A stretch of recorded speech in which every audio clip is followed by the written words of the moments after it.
I'll speak to you later.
Yeah, let me know.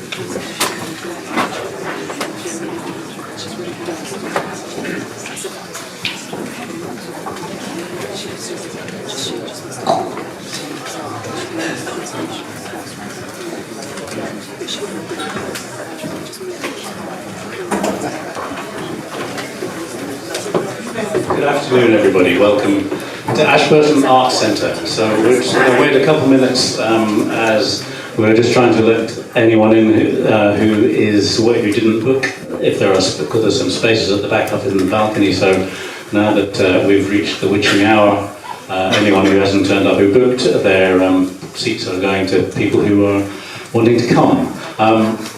While we're waiting, who's never been here to Ashburton Arts Centre before? Has anybody ever been here before? Okay, that looks like more. The first forest of hands looked huge. Anyway, we've been, this you probably know, this used to be the Methodist Church in Ashburton, and since 1835, in 2015 really, the Methodists got down to about 15 people, and they all had to pay a few £1,000s to fix something up, some of the masonry. So they decided that's not why they were here, and they moved up the road to the church hall by St Andrews, which is where they still meet on Sundays. And I got this place listed as a community asset by Teambridge when they put it up for auction, so they had to wait for 6 months. Meantime, we raised, it was a sort of crowdfunder, but for an auction it's a bit different because there's no target and you have to keep the amount that you've raised a secret. But that's what happened, and we had pledges of £150,000 of people of loans and another £30,000 of donations. And when the auction came to happen, finally on the 17th of July 2017, it was from the pulpit, which was about here. we were ready and we were the winning bidders, so we bought it. And since then, it's been the art centre. We've had, well, thank you very much. Thanks to everyone who put the money in, since then we've had about 1,000, it's hard to count them exactly, but about 1,000 performances of one kind or another in here. Mostly live music of all kinds. Some of the best live music in the world has been in this room. Folk music, jazz, classical, hip-hop, beatboxing, jam sessions, klezmer, you name it. We've also increasingly had lots of dance happening. There are some amazing professional dancers who are in the area who've started to use this place. And also, for the last week, just up until Friday night, we had Protein Dance from London in residence all week, doing their performance May Contain You, which was a little bit different. We also show films on a big screen that we put up here, cinema style thing. And there's one coming up which one or two people here might be interested in. Has anyone here ever heard of Keith Wiley? Does that name mean anything to you? I see a couple hands over there. What do you think? Maybe. And then a couple over here. Keith Wiley was responsible for setting up a garden and a document in Devon. I don't know exactly where, but this a documentary's been made of his garden throughout the year, and it's being screened here on Thursday night. So if you want to come back on Thursday and see a screening of, I'm trying to remember what it's called. It's also got Wild in the title, I think. But Wildside near Yelverton, there we go. Yeah, it looks like a beautiful thing. The film I'm talking about as well as the garden. Yeah, do come back for that. Then on Friday we've got Dave Hankin Big Band, and what do we go after that? Sean Roberts, Catherine Roberts and Sean Lakeman in a few weeks' time. Loads of other things. If you're not on it already, or you didn't tick the box when you bought a ticket for here today, then add yourself to our mailing list, and we'll send you things. There's a folder out in the corridor there, a sign-up sheet. So I think, are we ready to go? Is everyone in? Can you just push the door open behind you there, sir? And let me see, just see if anyone's still there. We're all ready to go? I think we are. Everyone in? Okay. Practical details that you need to know: the only entrances or exits to this building are the two corridors through which you came in, or where the ladies' loo is down that way. So if we were to need to evacuate the building, then out of those two corridors is where you should go. I suppose I should mention, at the moment, the weather conditions are such that from time to time our smoke alarms get triggered by something like the humidity in the air. So if the alarm sounds and the lights flash, don't all rush up at once. Give me just 10 seconds just to check that it's whether it's a genuine thing or not. Unless you can see smoke, in which case leave in an orderly way. But out of both doors you can go. And if anyone needs, gents' loos are at the end on my left, your right. Ladies' loos are at the end of the corridor on the right, your left. There's also a unisex accessible loo halfway down the corridor on my left, your right, this side. If you hear any noises off during this, there is a Bulgarian singing workshop happening as I speak upstairs in the studio at that end of the building. The sound insulation is pretty good, so you probably won't hear them much. But if it's very quiet for a couple of seconds and they are singing very loudly at the same time, that's what you might hear. So that goes on till 4 o'clock, so that's what's happening up there. I think that's everything. I'm going to hand over. Is Elena around? Yes. Right there. There you are. Thank you, Andy. I'm Elena. I'm from Wildcard. Some of you know us, and for those of you that don't, we are a grassroots group that campaign large landowners to rewild their land. So if throughout this afternoon you like what you hear and you want to get involved, then we do encourage you to sign up to our mailing list, and we are also creating a Wildcard Dartmoor group. So if you have half a day or more a week that you would like to volunteer and get involved with us, then please come see Joel down here, and he will get you signed up. And we are a small group. We run entirely on donations, so if you're feeling generous, then you can put some cash in the bowl there, or scan the QR code. So Wildcard has been involved in Dartmoor for a little while now. We had a campaign in autumn of last year looking at the Duchy of Cornwall and its land holdings on Dartmoor and what could be done to help nature. And so we now want to create a space for the community here to come together and really talk about what it is that you want to see happen on Dartmoor and be involved in this conversation in a positive way that can push us forward. After the Thurston review, there's a lot of possibilities and a great opportunity to move forward together. And I also just quickly want to say a massive thank you to Lisa and Tony, who have guided and helped us enormously as we've been working on Dartmoor, so thank you. And I will now hand over to Lisa. Thanks, Elena. So my name is Lisa Schneider. I have a couple more bits of housekeeping for you. The first one is, anyone who's been to an event with me before will know that if your mobile phone goes off during the event, you will be turned into a mute, okay? You will get better, but it's a bit awkward, so please turn your mobile phone off or put it on silent at the very least. That would be really appreciated. Thank you. Also to say that there will be tea and coffee and the bar at the break time. We have been overwhelmed with response to today's event. We are totally sold out. We are just about at the limit of the supply of mugs at Ashburton Arts Centre. So if you do have a tea or a coffee, please keep your mug with you. Please help us to try and keep the place a little bit tidy if we can. You will notice that there are tables groaning with cake at the front. The middle one is for gluten-free and vegan cakes. The others are a bit of a free-for-all. If you would like to leave a donation for teas or coffees or refreshments, either Wildcard or certainly for Ashburton Arts Centre, who have a whole team of volunteers as well as Andy working with us this afternoon to help the afternoon go well, then please do make a donation. That would be appreciated. Now, I am a Dartmoor resident. I live in Chatford. I've lived on or around Dartmoor for the last 12 years, and I am very passionate about Dartmoor's nature and Dartmoor's environment. And it is just wonderful to see so many people here who clearly feel the same, enough to come along this afternoon to listen and to debate the future of Dartmoor's nature on such a rainy February afternoon. It's wonderful to see you all here.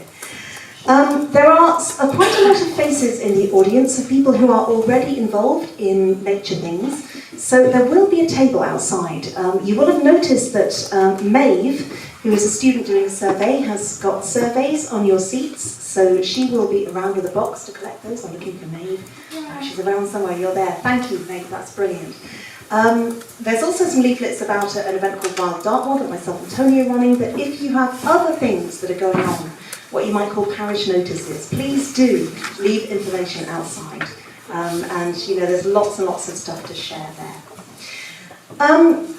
It's an interesting time, isn't it, for nature on the moor. There has been the Thurston review, and we all know, hopefully, about the urgency of the climate and ecological emergency.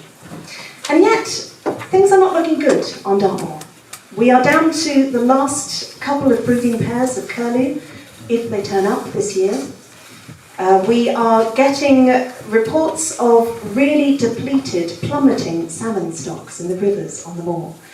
And we have a situation on Dartmoor where even though we have a huge part of the moor which is designated as sites for nature, as some of the most protected and the jewels in the crown for the nation, only 16% of those sites of special scientific interest are in good nick, are in favourable status. And that, even though farmers have been paid millions of pounds to manage those.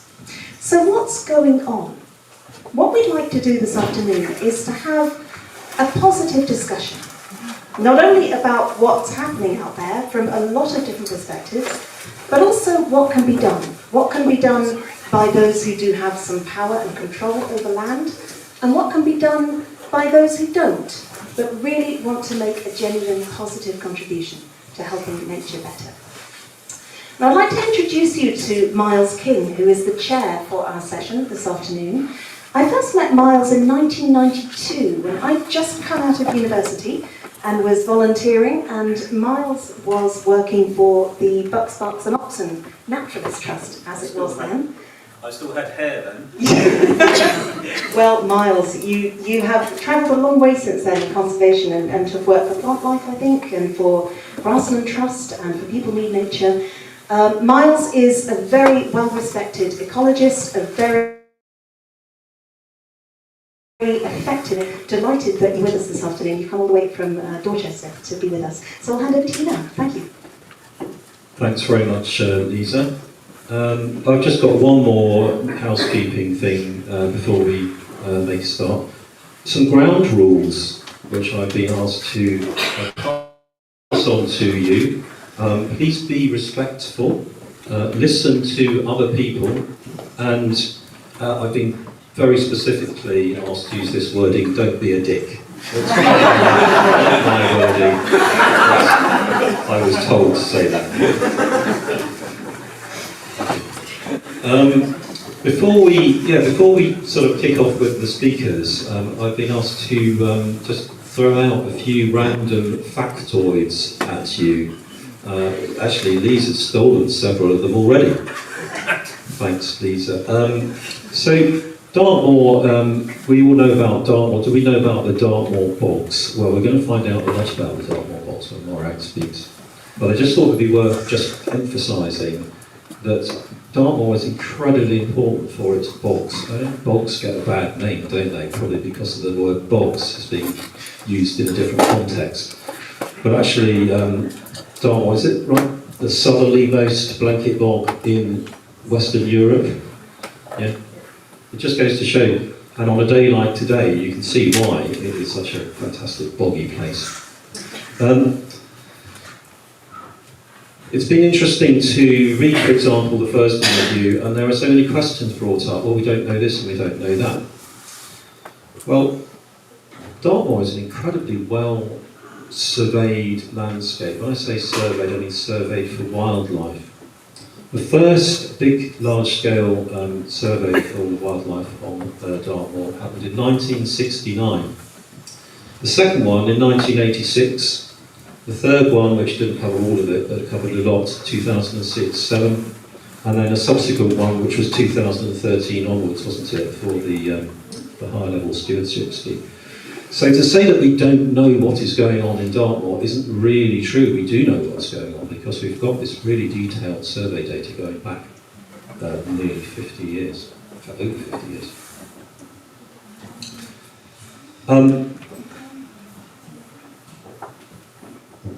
Lisa's mentioned the sites of special scientific interest, which are such an important part of the Dartmoor story.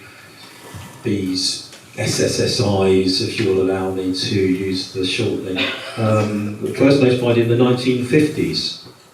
The Nature Conservancy, who was the organisation, the government organisation at the time, didn't tell anyone that they'd notified them. And so when they went back to look and found that half of them had disappeared, they thought, oh dear, well perhaps we should have told somebody. And here we are, what's this, 75 years later. It was 1949 that the first proper wildlife legislation, we'll read about it in Guy's forthcoming book. You may give us a few hints. No, he's not. So these protections have been around for a very, very long time, and we've now found ourselves 75 years later with a great deal of conservation effort has gone into Dartmoor, and we've got to the point where 54% of these SSSIs are in favourable or unfavourable recovering condition, and 46% of them are unfavourable no change or unfavourable declining. So, but that means unfavourable declining means that they are going downhill, and they are going downhill fast as far as the wildlife is concerned. I don't want to give a completely grim picture of the state of Dartmoor, but it's interesting to look at some things. For example, how many sheep there have been on Dartmoor. We don't have to talk about sheep the whole time today, but I just thought if I could get it in once, then that would be useful. Now, is Adrian Colston here? Adrian, are you here? Can you raise your arm if you are? No? Adrian's not here? Adrian has done a PhD on the sheep of Dartmoor and other things, and I've just picked out a few factoids from his PhD. So in 1949, there were 30,000 sheep on the moor, and 98,000 in all Dartmoor parishes. By 1990, this had increased to 250,000 sheep. And by 2021, that had declined to a mere 195,000 sheep. So you can see the number of sheep on Dartmoor has gone up hugely, and it's declined a little bit since that peak, which was around 1990. Some positives. The South West Peatland Partnership, which Warwick will tell you all about, is a £13 million collaborative project aiming to restore 2,600 hectares of degraded peatland across the southwest of England, including Dartmoor. It's fantastic. And I think that's all. That's all for the positives. No, there must be. Yes. Here it is. Landscape recovery, which I don't know how much detail you want me to go into on this, but since Brexit, we've got this new funding landscape for farmers and landowners to replace the funding from the quite rightly slated Common Agricultural Policy. And part of the new funding is for a thing called landscape recovery, and we have 3 prospective landscape recovery projects on the moor. Central Dartmoor, covering 22,700 hectares. Dartmoor's Dynamic Landscapes programme to connect people and nature in 3 of the moor's rivers, catchments, Oakmont, Dart, and Yalm. Is it Yalm? Desperately trying to get the right words. And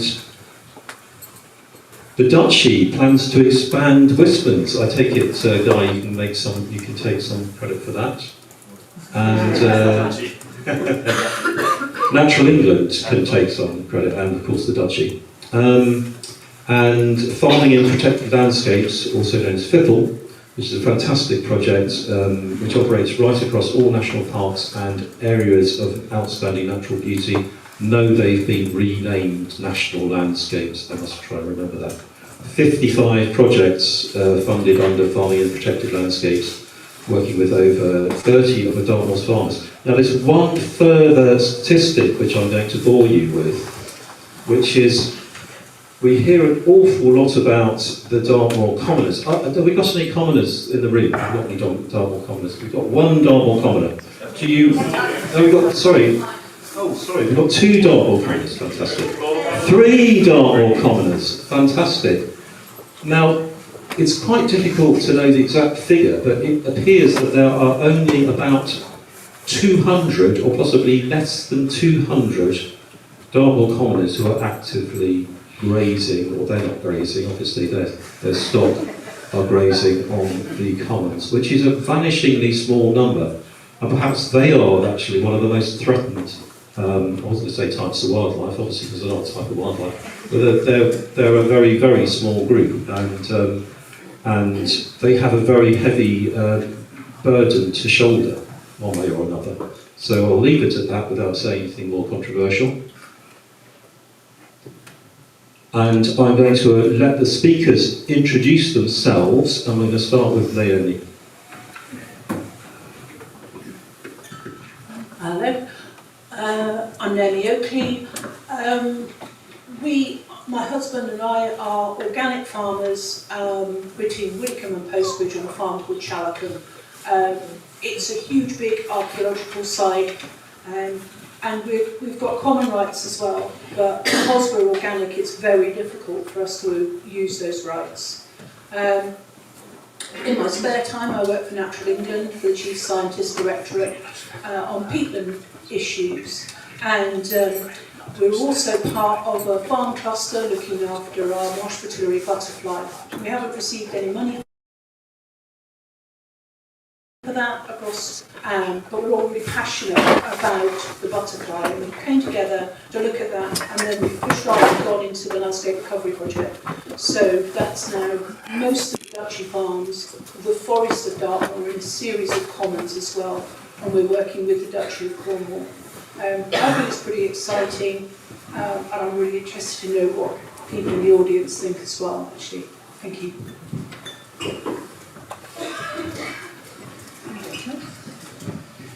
Over to you, Guy.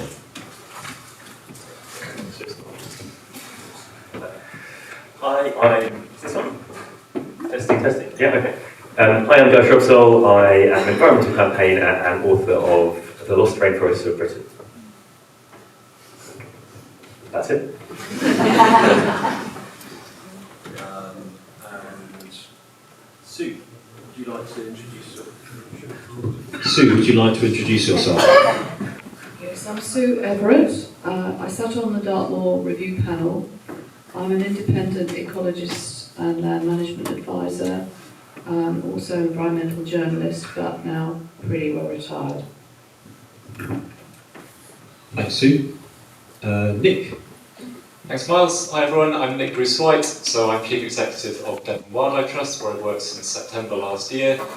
Before that, I spent most of my career beforehand working for the RSPB in a number of places, including the southwest and across the north of England, where I worked in many of our uplands in the north, which we'll talk about a bit later as well.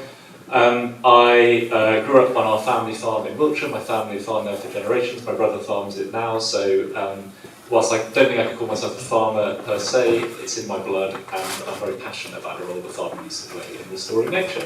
Thank you. Thanks, Nick. Morag, would you like to introduce yourself? Hi, I'm Morag, and I have the immense pleasure and joy of managing the South West Peatland Partnership. So we work on Exmoor, Dartmoor, Bobbinmoor, and all the way down to West Penwith. And it's just this amazing project restoring peatlands down here in the South West. Thanks, Morag. And finally, Tony. Thank you. Yes, I'm Tony. I live on Dartmoor. I'm passionate about Dartmoor's nature, and I campaign for a better, more nature-rich future for this amazing place in which we all live. Thanks, Tony. Naomi, would you like to give your 5-minute talk? Thank you.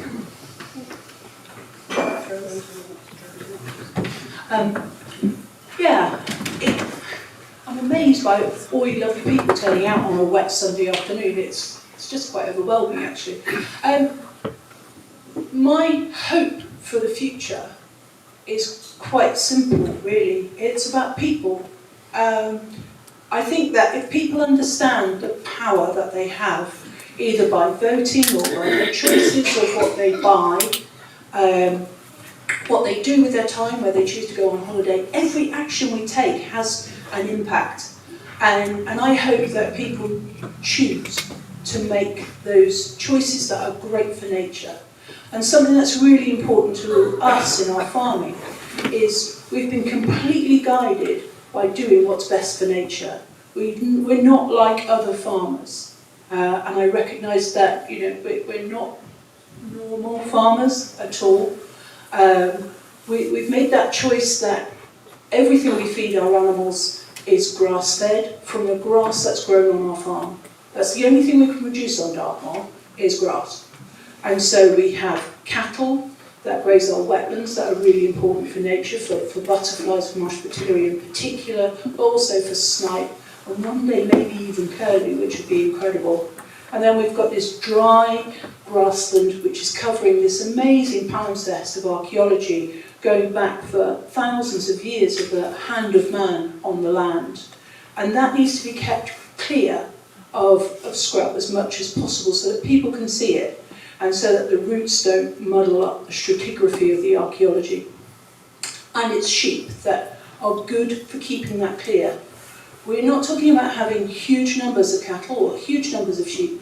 We're talking about having the right number of animals to do the job of looking after the feature we want them to look after. And we only want to be able to hold the number of animals that we can keep. So we have hay meadows that produce forage for the winter, and then we make sure that we count up the amount of bales of hay we've got at the end of the summer, and then we say, right, we can keep this many cows and this many sheep. And then we sell things so that we keep our variable costs as low as possible all the time, so we're not buying anything in. And that's how we can have a vibrant, nature-rich, but dare I say it, profitable farm. You know, we make money, but we don't make a huge amount of money. I still go out and work. My husband still goes out and has a part-time job as well, because we don't make enough money to have all the things that modern people want, like iPads and holidays and a pension. You know, and that's our choice. And I think that's the thing, because we make these choices to have very low input organic farming systems on our holding, we can have a very nature-rich place. And luckily, people that we tell people about it, and then people buy our products. And it's the power of individuals buying either our meat or our fibre or our sheepskins that make the difference. You know, they support our business. But if people don't support us, if people go, actually, I don't want to buy your products, I want to buy something cheaper, then it's that buying power that, you know, we're not supported, so, you know, we won't have to intensify, we'll be able to pay our rent, but we'll probably not stay with farming for nature as our first thing, as our first priority. You know, we won't be able to afford to do that. So I would say my big hope is people, but my big fear is that people feel powerless, that they think that their individual actions don't have enough impact and don't have enough power, that they don't vote, you know, in the elections. Come on, everybody, let's vote.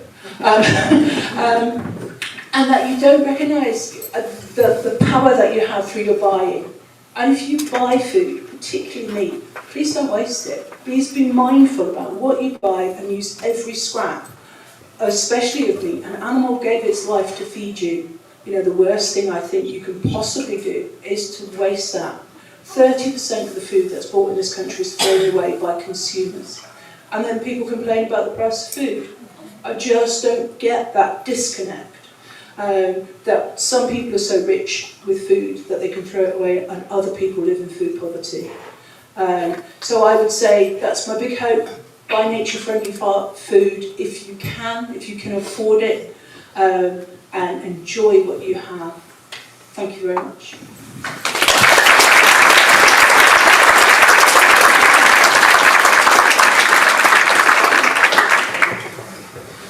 Thanks very much, Naomi. Guy, would you like to give us your 5 minutes?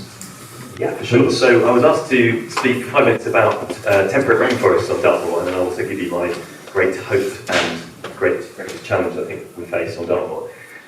So to start off with temperate rainforest, it's an absolutely amazing habitat that we have fragments still here in Britain, and it thrives along the western seaboard of Britain, the Atlantic edge, including, of course, in places like Dartmoor, where, as we can see today, and in recent months, we've seen the incredible amounts of rainfall you get in this part of the world. And it's a habitat that thrives around the world in places that are rainy but cool, as opposed to tropical rainforest, which thrives in places that are rainy but hot. There are various other measures that I could go into, but I don't have time to today, including all the amazing, wonderful species of lichens and mosses and other epiphytes that thrive in temperate rainforests. But I don't need to really tell you much more about it, because you can just go out onto Dartmoor and see examples of it up the river valleys like the Dart, incredible species-rich Atlantic oak wood that exists along the Dart Valley still. And of course up on the High Moor itself, where we have 3 remaining upland Atlantic oak woods, Wistman's Wood, Blacktail Copse and Piles Copse, and I'll come back to one of those shortly. But I want to just say a little bit about 3 of the threats that, and the challenges that temperate rainforests on Dartmoor face, but also give you examples of ways and people who are trying to resolve some of those challenges. So one of the threats that temperate rainforests face on Dartmoor is the fact that many of them have been cut down. We are left with some of the remnants of them. And many of them were cut down actually as recently as the 20th century, when some of our Atlantic ogres were kind of unforgivably felled to make way for more trees. They were cut down to make way for conifer plantations. And these are often called plantations on ancient woodland sites, or PAWS for short. And there are various examples of PAWS sites around Dartmoor, along the Team Valley, for example, where the Woodland Trust and National Trust are collaborating to try and restore them. I think, in fact, Miles has done work on some of the initial ecological surveys of those woods when they were starting to be restored and taken into new ownership. I was quite interested to recently be approached and got in contact, though, with a private owner of a place called Buckland Wood, which is along the River Dart. The Buckland Wood was first partially felled for conifer plantations in the 1950s, but this the current owner has got in touch and is trying to sort of say, well, quite like to look at kind of what we could do to restore this area, nature-friendly actions, climate-friendly actions we could do to restore this ancient woodland. So, haven't had a full conversation yet, hoping to meet up in a few weeks' time. Is really excited to see what might happen there to change the way in which some of those areas of woodland have been cut down and replaced with conifers, and what can be done to restore it. And that sort of stuff is starting to happen all over the place, but not fast enough, clearly not fast enough. There's so many, tens of thousands of acres of PAWS sites across Britain, in and outside the rainforest zone, that have yet to be restored. Another challenge that we face on Dartmoor with regard to our rainforest is one that will, I'm sure, crop up again and again in our conversations today, and that is the issue of overgrazing. Overgrazing affects our temperate rainforest, particularly, I think, those on the High Moor, where particularly, as Miles mentioned earlier, the sheer number of sheep that have been grazing on the moor in the 20th century have really prevented the regeneration of some of our remaining fragments of temperate rainforest. And it's brilliant that the Duchy of Cornwall, working with their tenant farmer and with Natural England, have announced what they've announced at Wistman's Wood, which is to allow it to regenerate. They've taken the sheep out of the new take, the enclosed area that Wistman's Wood exists within. They have started to fit radio collars, GPS collars to the cattle to guide where they graze most intensely using GPS technology and no-fence technology. And they've also started to put in what are called cactus guards, which are kind of souped-up version of a tree guard, which is really good. It also doesn't actually, you can't really see it from a distance, so it's quite good simply in terms of visual impact as well. So there's work that's going on there. However, the Duchy of Cornwall also owns a second temperate rainforest on Dartmoor, and it's the much less well-known Atlantic oak wood fragment of Blacktor copse. Now, I've visited Blacktor copse many, many times, and if you've ever been there, look at its upper edge, or up the side of the boulder field in which it grows, and you will see that on its uppermost edge, Blacktor copse, all the young saplings that have been trying to sprout there have been nibbled down to some as small as a foot high. And some of these trees are actually no longer saplings, they're actually very old trees. They have just been browsed again and again and again by livestock, principally, I think, probably sheep. And there were efforts 10, 15 years ago to try and protect some of these trees by putting in small exclosure fences. But they mysteriously disappeared. We don't know exactly why. Perhaps they were not very effective, but the remains of these exclosure fences can still be seen there, lying discarded in amidst the saplings and amidst the moorgrass. And it would be wonderful if the Duchy and working with other organisations and partners can do work to restore those exclosures and put stuff back in place so that Blacktor copse can expand. I will just mention, however, and I'm sure again this will crop up again in our discussions today, one of the challenges potentially facing the restoration of Blacktor copse is the fact that it abuts a common. And whereas Wistman's Wood is within a new take tenancy, where it's comparatively easy to come to agreement amongst all parties that are on a course of action, the fact that Blacktor copse exists next to a common, I think perhaps creates additional political issues around and disagreements around what can happen in terms of enclosing some of that land for nature. Lastly, I will just mention one other threat to our temperate rainforest here on Dartmoor, but it's one that's found across Britain, and that is the threat of invasive species, in particular Rhododendron ponticum, which was brought over in the late 18th century, thrives in the west part of Britain, was introduced as a kind of plant using a plant for ornamental gardens, but also as game cover in some of our western woods, and unfortunately does very, very well here and is kind of spread like wildfire through some of our Atlantic oak woods. And because they have evergreen leaves, they're very fast at reproducing through layering and through seed dispersal. They're starting to choke some of our temperate rainforest to death. And you can see a perfect example of that happening not very far from here at Shipley Bridge. But I know there are efforts to try and root out some of those rhododendrons. I don't know if I can say anything about it, but I can certainly point you to the man to talk to, who is Tim Ferry, who works is involved in more trees, sitting at the back there. Perhaps have a chat to him afterwards. It would be interesting to hear if progress is being made on that, but I certainly know that there is appetite to do something about it. So my great hope for the future of Dartmoor is that hugely increasing numbers of people are really starting to take an interest in nature of Dartmoor, the ecology of Dartmoor. I think the fact that so many of you have turned out today is testament to that fact. But I think the greatest challenge, or one of the greatest challenges we face, is that a lot of the debate about Dartmoor remains pretty obscure, to be quite honest. The archaic nature of some of the language that has to be grappled with to understand some of the issues on Dartmoor, levency and cushiancy. Some of these are customs and ideas and things that go back to the Middle Ages. And I hope, perhaps, that today we can, together start to demystify some of that debate, start to shed more light on some of these quite obscure issues, and that all this interest that there is in Dartmoor can start to, be brought into that discussion in a much more comprehensive way. Thanks.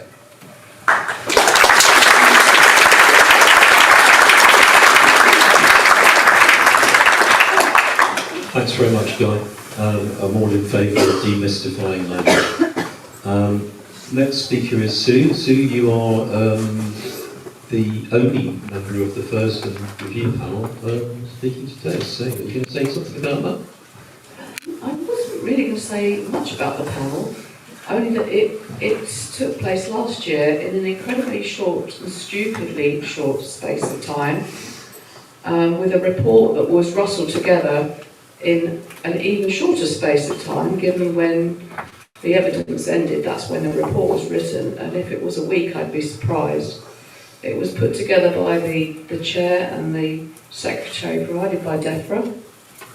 The panel didn't write the report, just to be clear on that. We contributed comments during the proceedings, asked questions, and we commented on a very rushed draft when it was produced, literally days before it was submitted to the minister. So that the deadline was ridiculous, and I would have liked to have seen a complete systems review done of all the evidence, because there was a huge amount of it, and I'm afraid it's not going to be in the public domain, which is a real shame.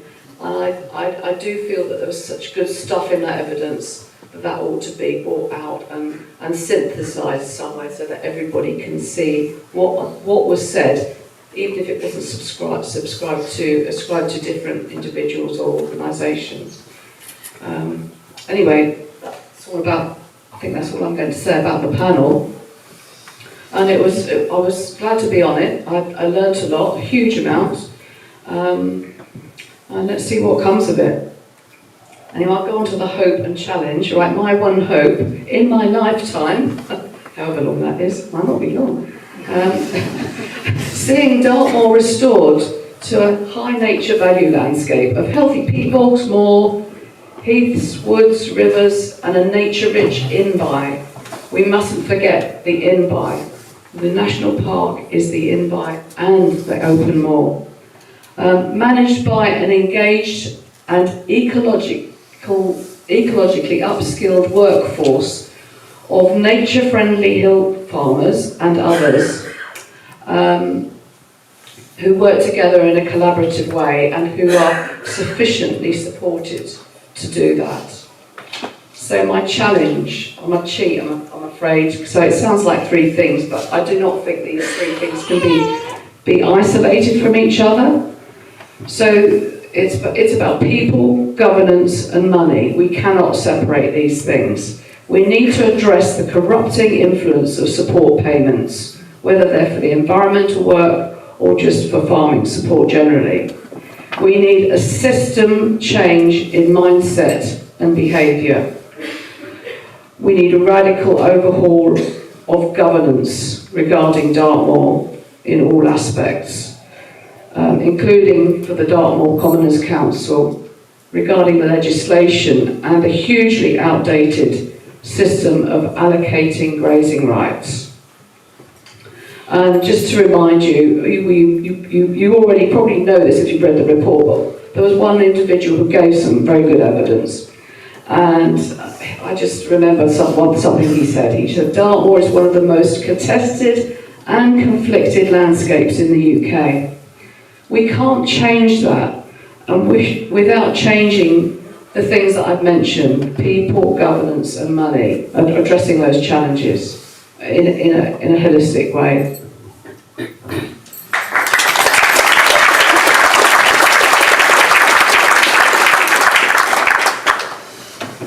Thanks very much, Sue. Over to you, Nick, follow that.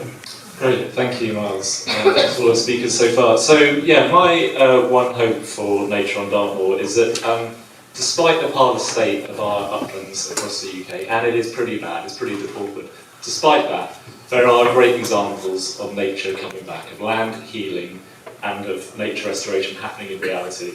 I mentioned I had the privilege of working previously in the northern uplands of England. Also lucky enough to be married to a lovely woman who's Scottish, and my in-laws live on the Moray Firth on the edge of Cairngorms. I spent a lot of time up in the Cairngorms National Park, a wonderful national park. And just working down kind of from there south, some of those examples of where nature is coming back into the landscape. So Straths Bay in the Cairngorms National Park, places like Abernethy, Rothiemurchus Estate, Glenfeshie, large, enormous tracts of land, tens of thousands of hectares that are being restored, that are being rewilded, where nature is coming back and where the economy is thriving as a consequence. Places like Ben Lawes on Tayside near Aberfeldy. So most of Ben Lawes is one of your classic, completely naked rubbish uplands. There's a small postage stamp exclusion there in a national nature reserve where deer have been kept out for a long time and other grazing animals, and it is like walking into a different world. It's like going through the looking glass. Suddenly there are black grounds there, there are wind chat. It is just alive with life. So we can see how, when you give these places a break, nature starts to come back. In the Lake District, arguably probably our most depauperate landscape in the UK, even there, places like Hallswater, like Ennerdale, like the Lowther Estate, again, where we're just lifting off the pressure and allowing nature to start to do its thing, as Guy's alluding to, giving some of that grazing pressure a release, nature is starting to come back. Geltsdale in the North Pennines, all over the high peak of the Peak District, where we've had different issues with peatland erosion and where peatland restoration, which I won't say much on, is more ag will cover, has completely transformed that once lunar landscape back into living, breathing blanket bog.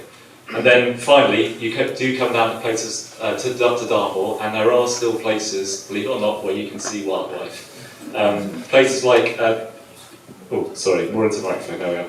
Places like Denmarshus Emsworthy Reserve, places like Nairnby's Farm, Challicum. I put it in the family diary every year to have a walk around Challicum around May, because if you want to see windchat, if you want to see cuckoo, if you want to see tawny owl, red starts, there's no better place to go. So it goes to show that these places exist and we can do it. And it gives me hope, because in many of these places, not least at Nairn Marks, these places are being restored not in spite of farming, but because of farming. Now, farmers get a really tough press, they get a lot of hard knocks for all of this, but the one thing you can say about farmers is they are resilient, they are adaptive, and they respond to the needs of society.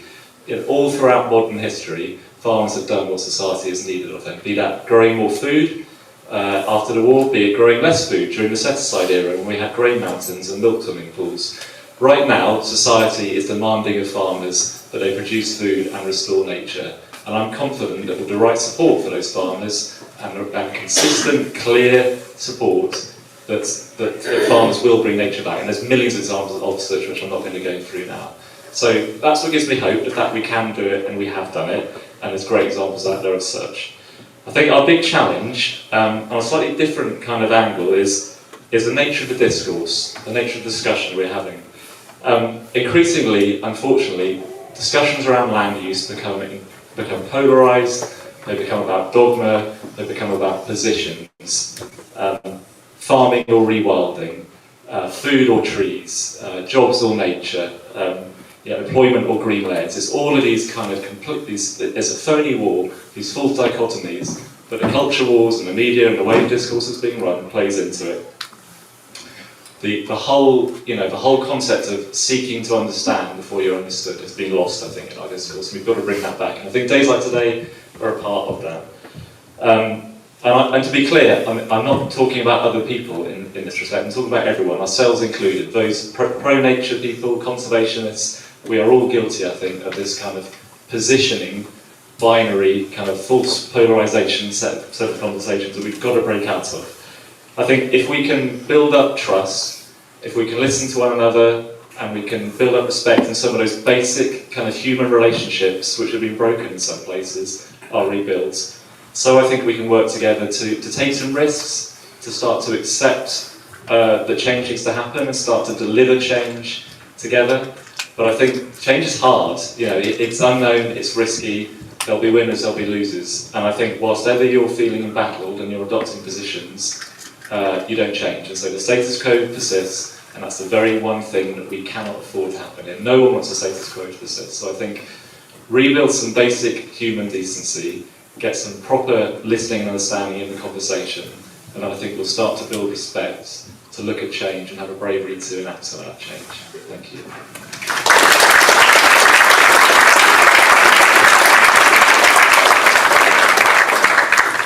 Thanks, Nick. Maura.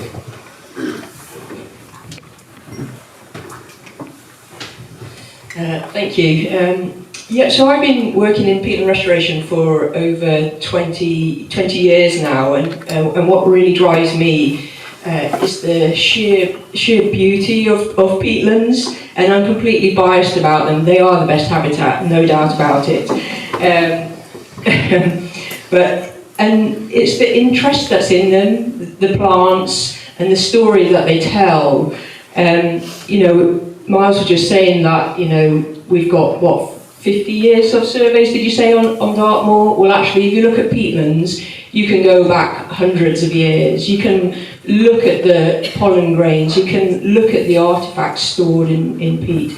You can find the forests that were there. So they give us that history, and they tell us what people have been doing on that landscape for generations. And that's the thing that really interests me as well.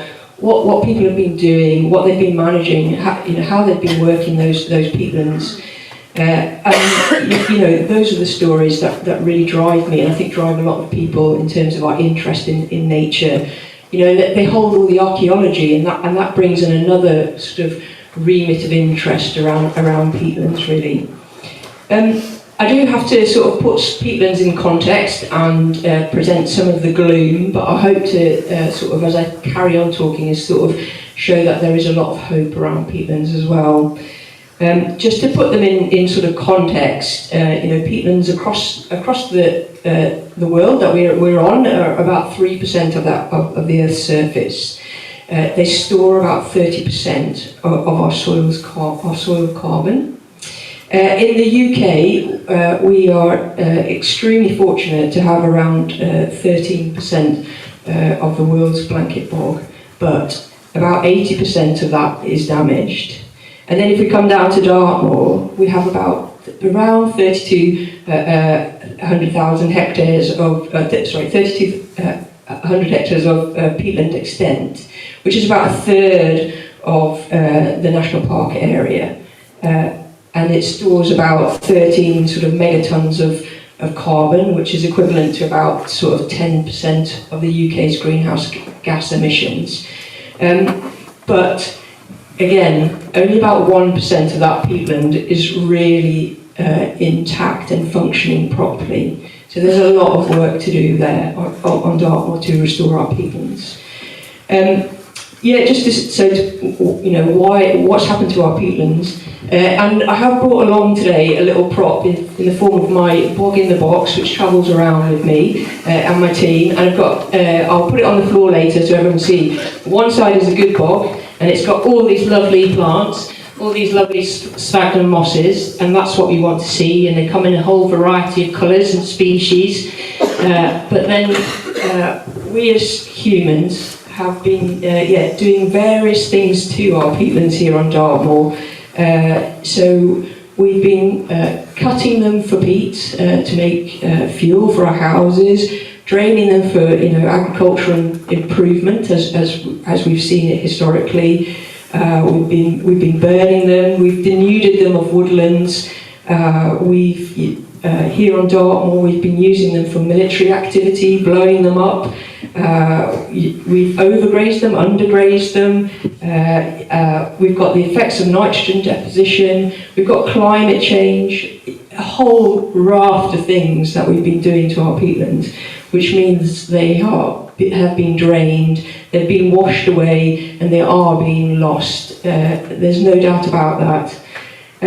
But we are where we are, and change is happening, and that's the thing that gives me real hope. We are doing restoration of our peatlands on Dartmoor. It started in around 2008, and since then there's been about 900 hectares of restoration on Dartmoor.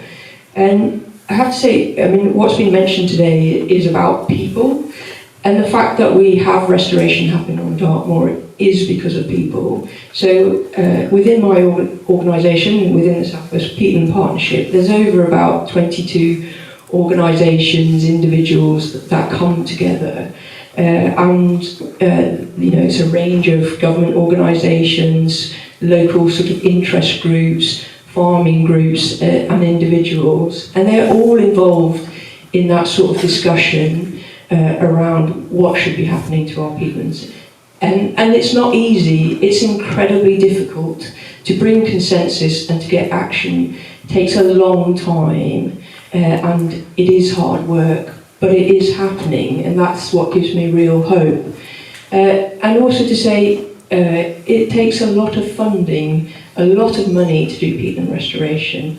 We band around figures, I work on a £13 million project, and I don't take that lightly. That's public money, private money, that is there there to do peatland restoration.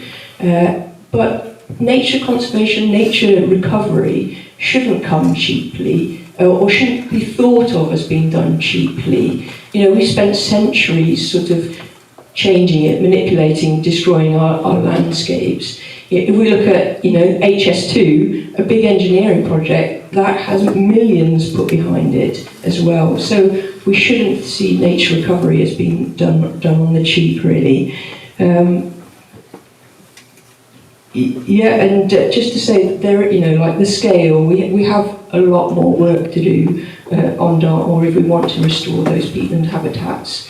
900 hectares is great, but there's a lot more to go. And if we carry on at the rate of work that we're doing at the moment, you'd see it will take us about another 60, 70 years to do that full restoration of our peatlands on Dartmoor. So we really need to build in that funding capacity. We need to build in that sort of resourcing of people, of expertise, those contractors, the machinery. We can't do it with just spades. We need to have big machinery to be out there to do that. We need to change that machinery from diesel to something greener. So these are all the challenges that we have to do that. We do have the policy behind us to back that. I'm not saying it's all there yet, but things have changed. We've got targets for peatland restoration. We've got, backing, but there still needs to be more, and we need to look at where there is conflict in legislation as well to enable more restoration to happen. And I am really fortunate as well in that our project has had a whole range of research and monitoring going into it and continues. So we have got good statistics, we have got good understanding and evidence of what the peatlands are, what they're like before we do restoration, i.e. that peaty colour, when you look at a Dartmoor river in Spate, that brown tea colour is the peat coming off the tops, being lost, being eroded away. And we know if we do restoration, we can make changes to the amount of water that's stored, the quality of water that's coming off, but it does take a long time with peatlands. A bit like trees growing, you don't suddenly go from a sapling to an ancient oak. You need to think about peatlands in the same way as well. So you're thinking sort of 50 to 100 years at least before they are fully functioning again. So it takes time. And yeah, just really want to say my real hope is that there will be more peatland restoration happening on Dartmoor, and it will be funded adequately and appropriately, and that people will be engaged in it. Thank you.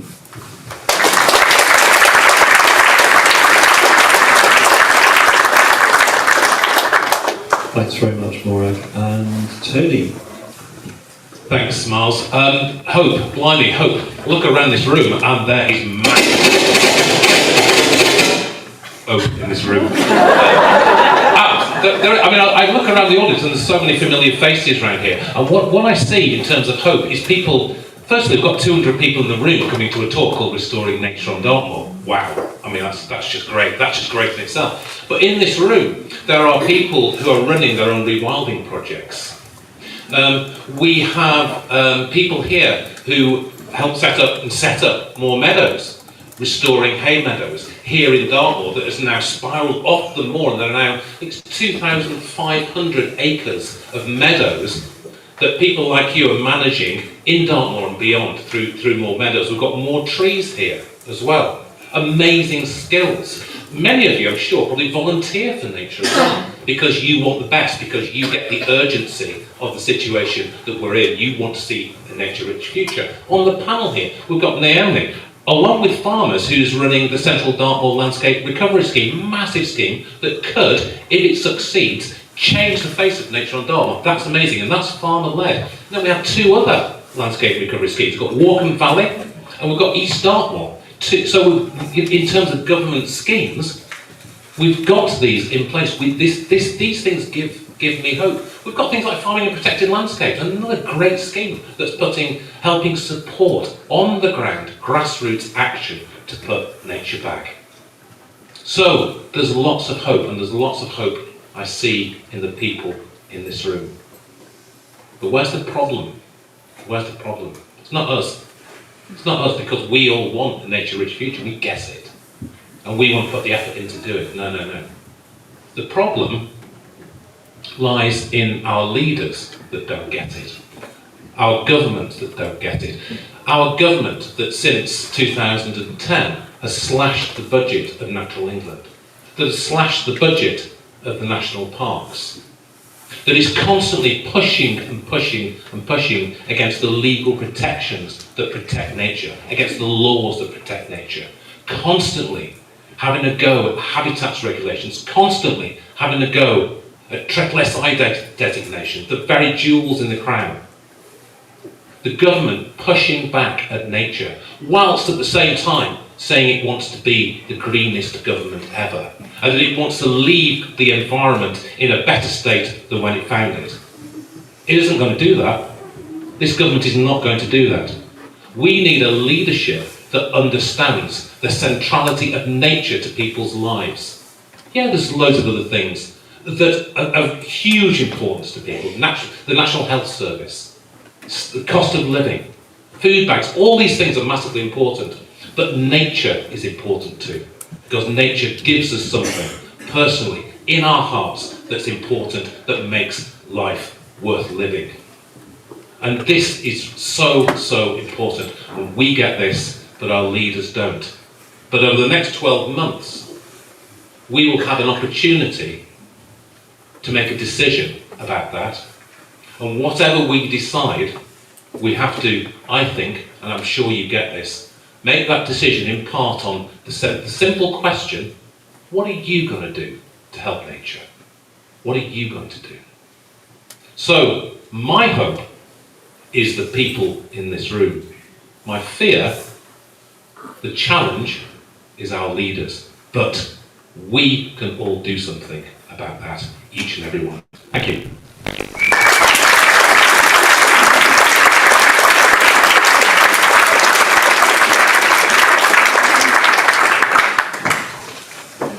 very much, Tony. So you've heard all of the speakers, and you've heard of their hopes and challenges.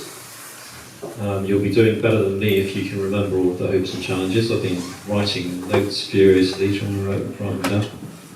What we'd like you to do now is, over the next sort of 5 to 10 minutes, talk to your neighbour, the person you're sitting next to, and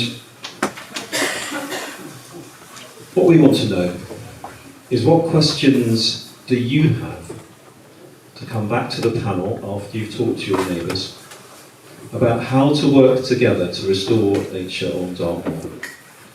So over to you, the audience. Talk to your neighbours. I'm going to repeat the question. What questions do you have to the panel about how to work together to restore nature on Dartmoor? And you've got around 5 minutes, so talk quickly.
very much. It seems like we have had some fantastic neighbour-to-neighbour interactions and discussions. So we're going to open it up to questions to the panel. And we're going to start down here. We've got a bit of a logistical situation with microphones and the people up in the gods there. We will get to you, okay? It's actually pretty difficult to see you, so you're going to have to gesticulate wildly if you want to get my attention. But only once the microphone is up there, okay? If you wave now, you won't be able to be heard. So we'll come to you in a bit, all right? Excellent, thank you. Right, who'd like to kick us off? I have a waving hand here, and I see you. Would you like to say anything more? I'd love to all shout because Should be a, yeah. it's just my voice. Hi, I'm Roland. I want to pick up Microphone on. up to the mouth at all times, please. Okay, thank you. For the people on Zoom. I want to pick up on something that Nick said, but the question is for the entire panel.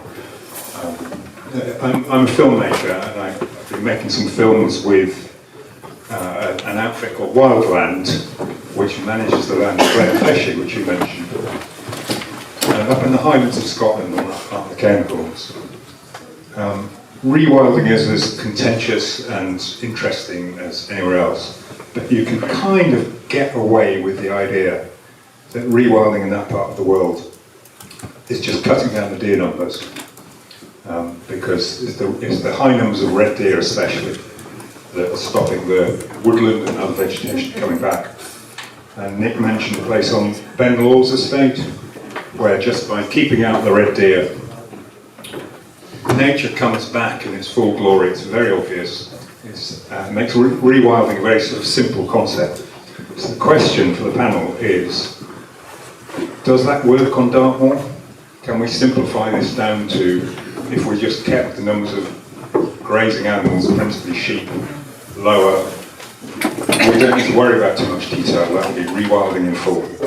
Or do we need a bit more of a bespoke plan for different species, different parcels of land?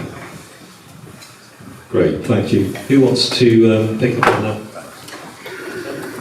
Tony? So, on Dartmoor, in my super simple world, I have this really simple model for Dartmoor to pick up. So the middle bit of Dartmoor should be restored blanket bog. Now, actually, interesting that I see blanket bog as rewilded because it's a self-sustaining, self-governing landscape that doesn't need attention after you've got the hydrological condition right. I hope that's correct. I'm sitting next to Maura, who knows more about this than I do. So you've got the central bit, which is rewilded in a term because you have blanket bog. The bits around that, the heathland, is an anthropogenic landscape. It's a human-made landscape, and it has value because of that. So that's different. That's more traditional nature conservation. That needs grazing. It needs grazing with the right animals, the right type, the right time of year, and the right numbers, and you will have the heathers and the bilberries come back. So that diverges a little from your classic models of rewilding. Then in the river valleys, you have rainforest. You can bring the rainforest back. And around the edges, where the new takes are, where the farmland is, you have regenerative farming, where you are farming with nature. So the simple answer to me is there is space for rewilding on Dartmoor within that model.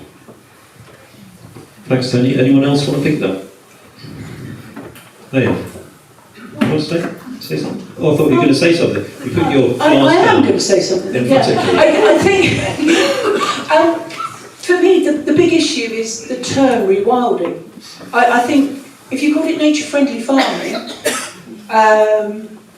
then it's a lot easier. Rewilding is just one of those phrases that lots of farmers feel. They feel really threatened. They feel very concerned. Where does a farmer fit into a rewilded landscape?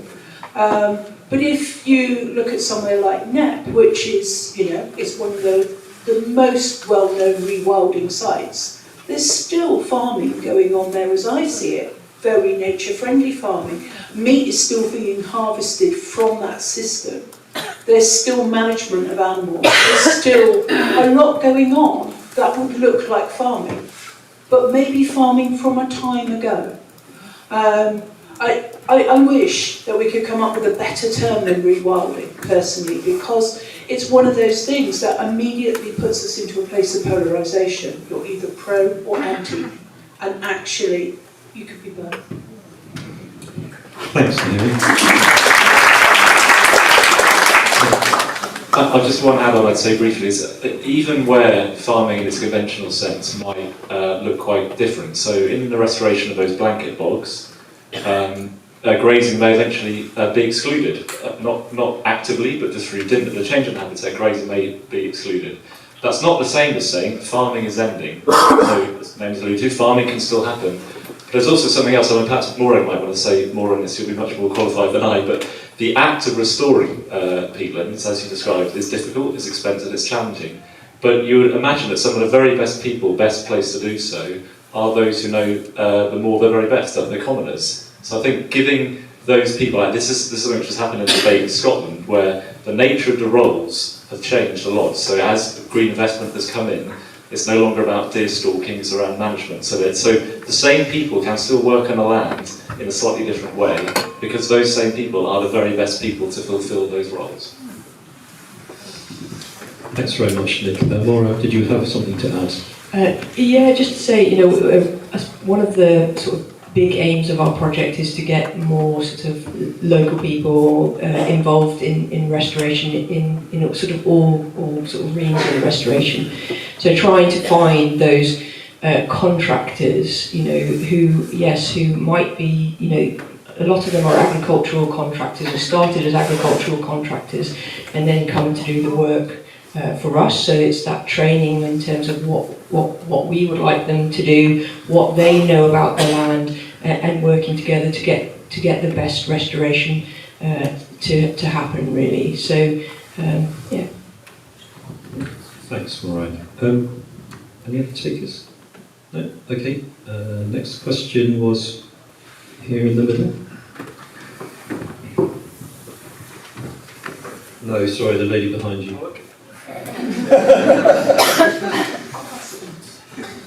Hi, my name is Rachel Baker. I live in Lussley, East Dartmoor Valley Way. My question is about sort of the changing nature of land ownership on and around Dartmoor, because it's not just farmers.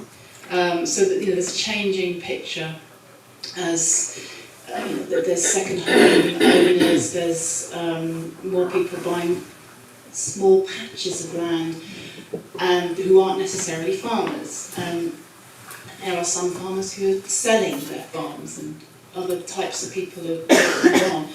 And I'm I want to talk about that through the question of hedge management, just as an example, because a lot of hedge management is quite questionable, certainly where I live, and is also an important habitat, as peat bog is. And it is there are many areas around where I live where I get extremely upset about the lack of hedge management and the flailing issues.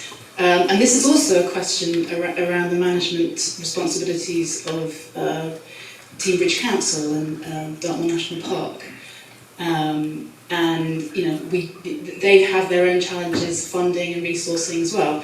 So let's talk about the responsibilities around this different changing picture of land ownership, not just the farmers' responsibilities. So that would be a question, also for comment at least. And then just finally to say that to talk about nature as a sort of issue and a menu of issues alongside the cost of living. I think it's all connected. The cost of living is an issue. If you can't afford to pay your rent, you're certainly not going to be able to afford to buy food at the cost that it should be bought at. And paying rent is a land issue. So if the panel could speak to this question of land, the changing picture, as it pertains to Dartmoor, that would be great. Thanks. Thank you. Well, as it happens, we have an author on the panel who owns England, and I believe he even might have written who owns Dartmoor blog at some point. Funny you say that, Miles. So, when you mentioned a hedge manager, I thought you were talking about Alexander Darwin. He's a rather notorious left-hand landowner who is a hedge fund manager. He's actually a good example. I'm not just saying that for a joke, because an easy laugh, because actually it's a good example of someone who is also not a farmer, although he's described as such in the press and fawning press sometimes. I beg your pardon, sorry, I need to say something libelous so that he can be heard. So Alexander Darwin is an interesting example of someone who is not an active farmer himself on Dartmoor, but he does own a very large chunk of it. He owns 4,000 acres of it. And when he and his wife moved to Dartmoor, I think around 10 years ago, and started buying up large amounts of land around the southern edge of Dartmoor, I think they probably had a different idea of what Dartmoor should be, which is an area where one should have a shooting estate. And Dartmoor has not historically been a shooting area. It's not been a large sporting area. Of course, it was originally the Duchy's forest. It was the Duchy's chase for deer stalking and hunting. However, the last deer on Dartmoor was killed probably about 1780 by, I think, the Duke of Bedford's hounds. So that sort of stopped that being kind of the pastime of the royalty on Dartmoor a long time ago. However, Dartmoor has not been the same sort of upland landscape that exists across large areas of northern England, where huge amounts of northern England were carved up between Grousemoor estates in the late 19th century. But what is starting to happen potentially on the southern edge of Dartmoor is what's also happened in Exmoor, where there's been an enormous expansion of pheasant shooting, and that's what has started in places like around the Cornwall Shoot, what used to be called Cornwall Shoot. Now I'm told that actually because Alexander Dartmoor came with quite a lot of flack for the number of pheasants he was stocking in and around a national nature reserve, Dendall's Wood, and the concerns that Natural England had rightly had about the impact of those pheasants on the flora and fauna of Dendall's Wood, that actually he may have now reduced the number of pheasants he has on his shoot, which is great, but also it's testament to public interest and pressure and scrutiny of what landowners are doing. Now, I haven't actually probably got time to talk about the ownership of Lustley Cleve, though, where you live. Lustley Cleve, however, is not actually owned by anyone. It's owned by the public trustee, because they couldn't decide which of the four owners of the moiety that it is, this wonderful, slightly exotic kind of form of land ownership, actually should be the rightful owner of it. And that's an interesting story in itself of how Lustley Cleve, having no single owner, has actually become regenerated over the last 50 to 100 years in terms of what's happened to it. It is a common, used to be grazed, used to be completely bare, and has now regenerated as a woodland. And we can argue about whether that's good or right, but that's what's happened to it. And that's a really interesting example of how land ownership, or the absence of land ownership, sometimes interplays with how land is used.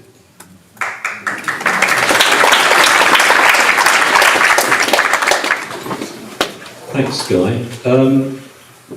Do we have a question from the balcony? Yes, gentleman at the in the front row had his hand up. Can you be very brief, please, with your question, because we're just running up against the break. Yeah, thank you, Harry Barton. Question about climate change. So today's very, very wet, but we only go back to the summer before last, and Dartmoor was dry as a crisp. Do we need to be thinking about, or rather, what do we need to be thinking about in the future of Dartmoor when we're thinking about peat bogs, rainforests, and all these things, with a view to the fact the climate might be very different in 50 years' time? Thank you. Thanks, Harry. Who would like to take that one on? Who hasn't said anything yet? Sue. Very, very quickly. Climate change on Dartmoor. In 2 words. We don't, but one of the things that is going to happen, I'm sure, is going to be the lengthening seasons for growing. And that's going to have an implication on what we see growing and how fast, and also on the levels of grazing that will be needed. So that's one impact. But I think the main key point about climate change is we've got to get those peats restored ASAP, get the funding in much more quickly than we have been. And one of the recommendations I really liked in the report was that the MOD should pay for the removal of the ordnance, because that has been a cost imposed on the conservation bodies and the grant funders. That should not be the case anymore. The MOD has got far more money than most of the other departments, and as under the precautionary principle, where the polluter pays, the polluter is the government, is the MOD. Therefore, they should be paying to remove that ordinance. Thanks very much, Sue.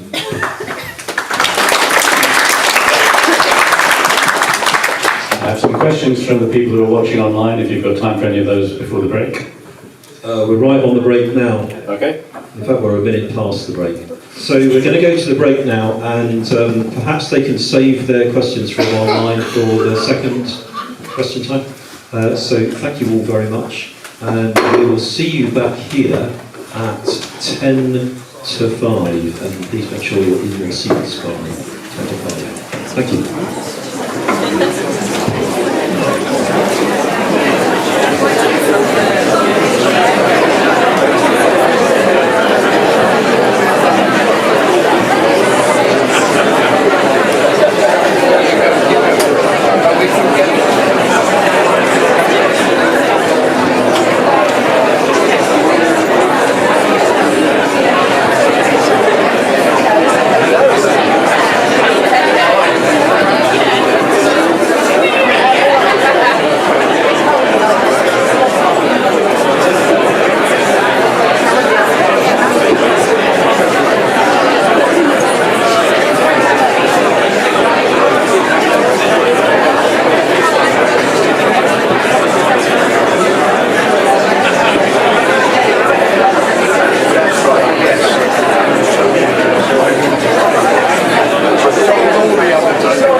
Sue, could you... Sue.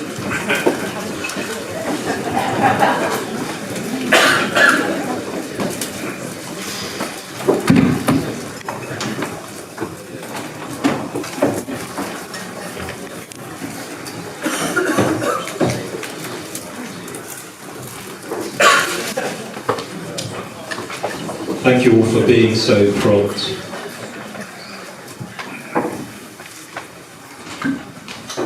Before we start, can I just ask this? Has everyone seen this book, Matthew Kelly, Quartz and Felspar? Has anyone seen this? Yeah. Show of hands. Who's read this book? Oh, quite a few. The rest of you, can I implore you to buy and read this book? It really is a fantastic book about the history of Dartmoor. It really does go into detail about some of the things that a lot of the things that we've been talking about today. Matthew wasn't able to join us, but he is here in spirit. He's up in Newcastle. Okay, so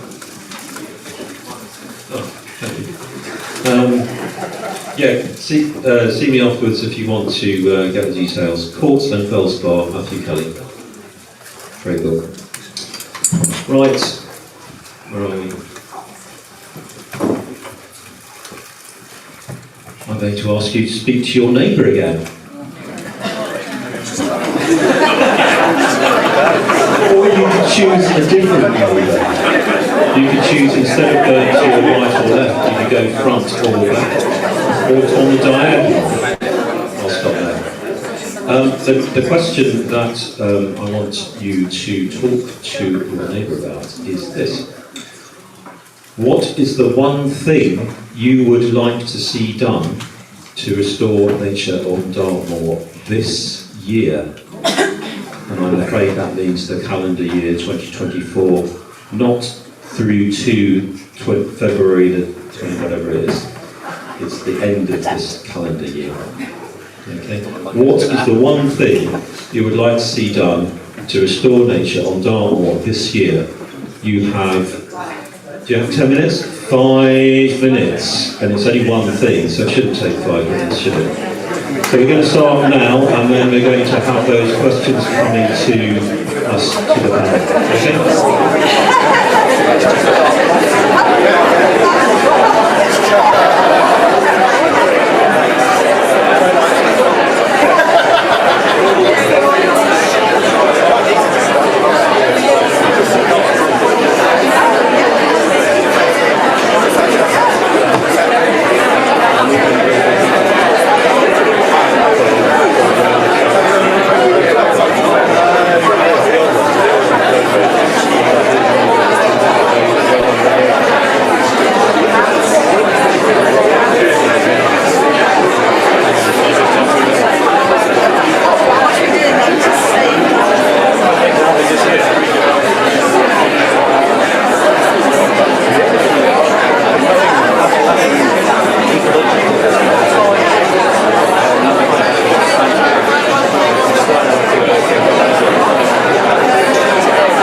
Thank you.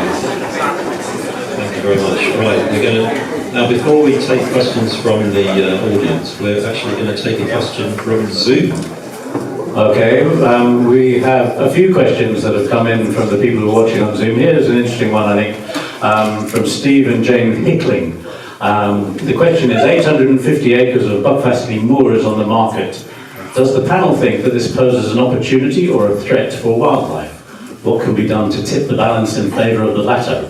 For example, might a wildlife trust or community partnership of some kind step in and purchase it?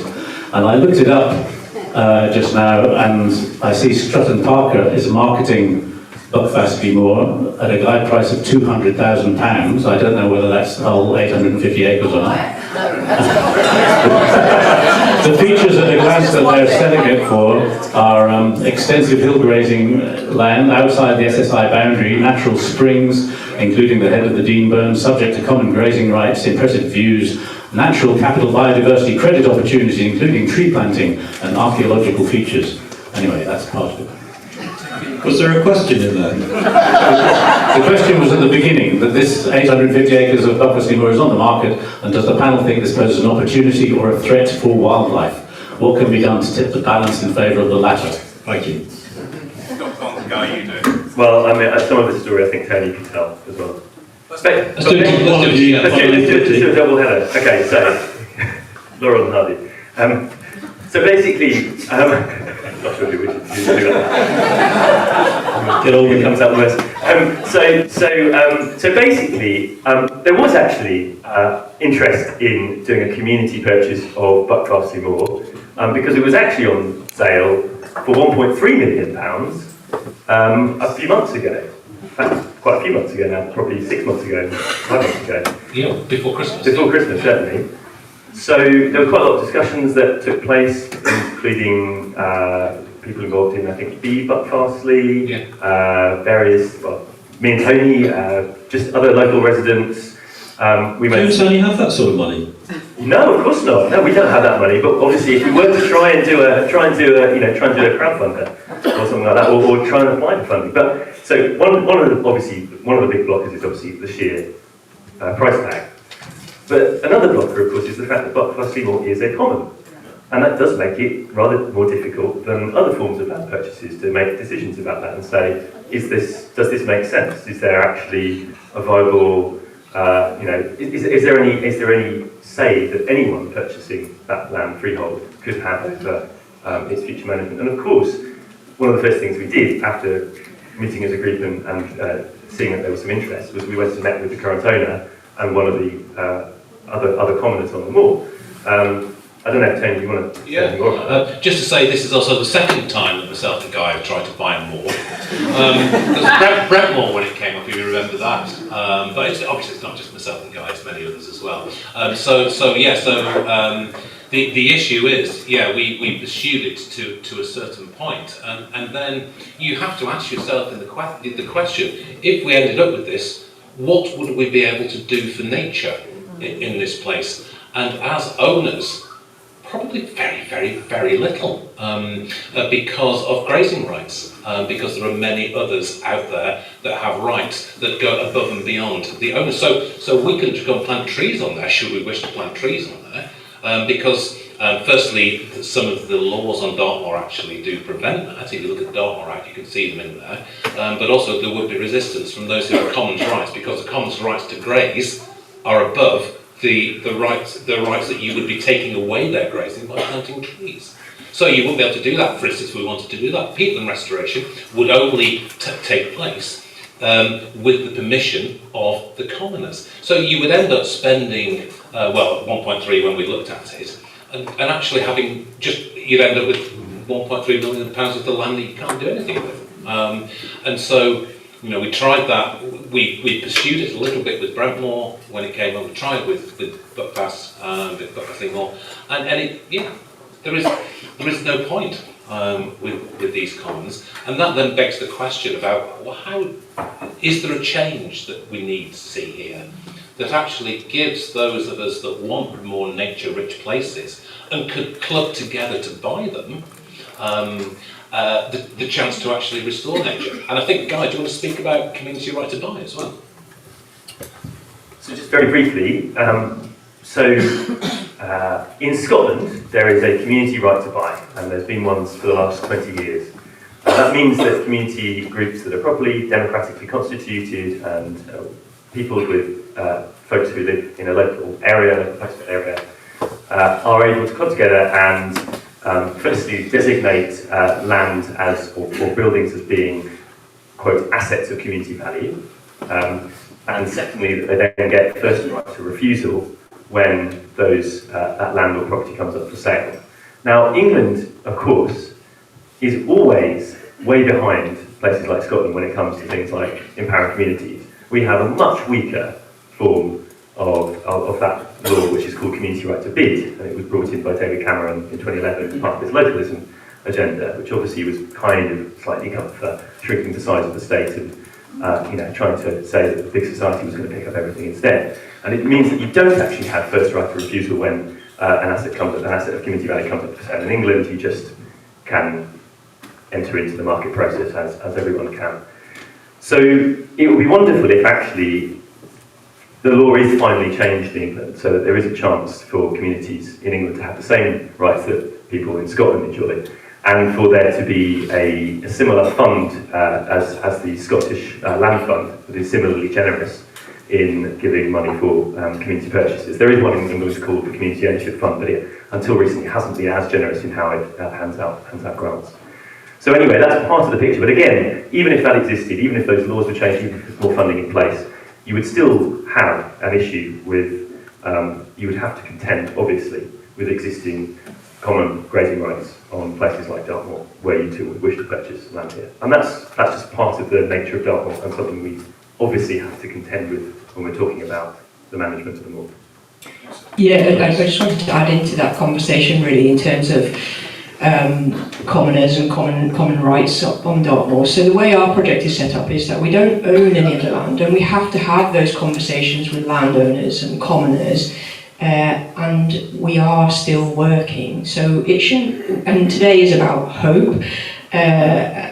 So if people want to buy the land, yes, go ahead and buy it. It's an opportunity, I would see. But there are commoners, and you do have to work with them. And if we want to see more nature recovery, it's about empowering people, and having those discussions with commoners and getting them on board is about empowering everybody. So I would say it is possible to do work on the moor where there are commons. It's just a lot more people to consult with. It takes more time, and that needs to be sort of thought about and brought into anything that people are planning to do. Thanks, Mike. There's a question from the gentleman there behind the pillar. Thank you very much indeed. I'm just at the panel of anything on swaling on the moors. Are they in for swaling or out for swaling? And another question, certain areas of the moor have got little or no wildlife left due to people exercising their dogs in certain areas, or is there anything to ban dogs in certain areas from exercising their rights? Skylarks do not nest, they cannot nest for these dogs sniffing them as soon as they're on the nest.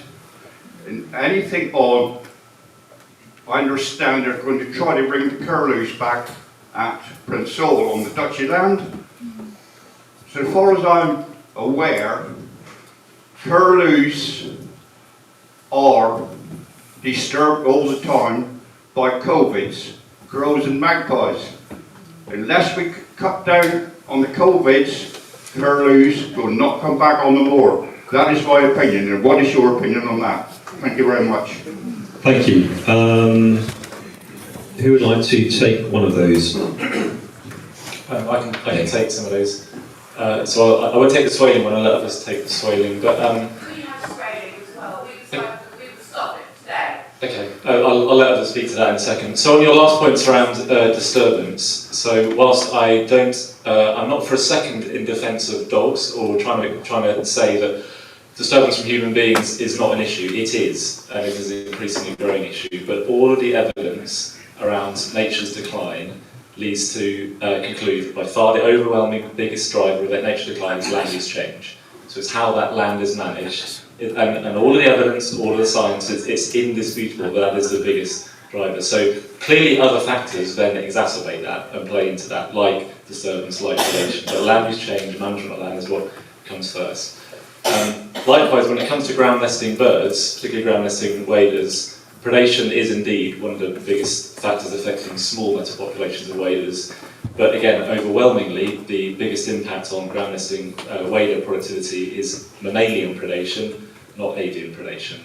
So for the most part, that's foxes, in some places that's badgers as well. So overwhelmingly, that is the biggest impact.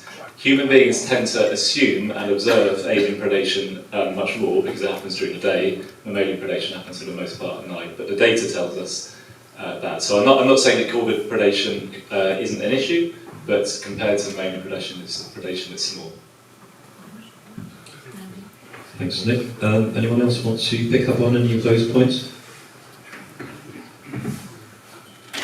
Sue? I was just going to say something about curlew. I mean, their numbers have plummeted largely because of habitat change. And it's not just habitat change on the moor, it's habitat change on the in-by. We've seen intensification of land around the moorland fringe over the last 50 years, and that's what's knackered the curlew as much as any changes on the moor. And if we want curlew back, we've got to have nature-friendly farming on the in-by land, with more wildflower meadows restored, less intensive grazing, and the conditions on a large scale that's going to get the curlew back, not just in small numbers, but in large numbers. Thanks, Sue. All right. Sorry, what is in-by land? Land on the moorland fringe. It's land that is enclosed land on the fringe of the unenclosed land. Right. I was just going to pick up on the comment about swaling or not to swale. So on peatlands, I'm definitely going to say no, do not swale on peatlands. People talk about doing a cool burn where it whips across and doesn't actually burn into the peat. That's incredibly hard to achieve. And also you have to think about the act of swaling is meaning that you're putting nutrients back onto the ground. And putting nutrients back onto the ground then favours millennia, the purple moorgrass that is being burnt. So we get into this vicious cycle of burning because we want to have fresh grazing for May, June and July when purple moorgrass is palatable for livestock. But we're just constantly putting nutrients back into the ground and not sort of addressing the real issue. So from a peatland point of view, I'm no. Peatland, sorry, I'm sort of riffing off what you said there. Peatlands, especially blanket bog, are incredibly low fertility soils. There's almost no nutrients in the soil, and that's why the bog mosses do so well. As soon as you start putting any kind of nutrient into the soil, you're going to encourage things other than the mosses, which are essential to producing the peat, and purple moorgrass being the major one. Another question. Oh, we have somebody in the gods.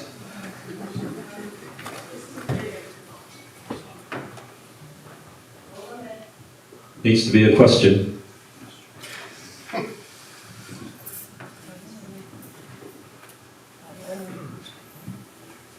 Hello, yes.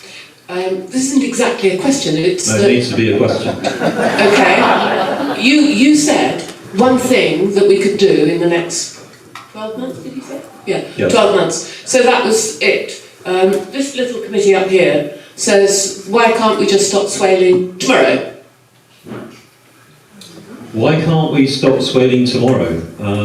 We need an expert on common rights. Does anyone want to come forward, step forward? Well, just very quickly on the laws on swaling. certainly on the deep peats, over 40 centimetres on protected sites in the special area conservation, you can't swale on there without a licence anyway.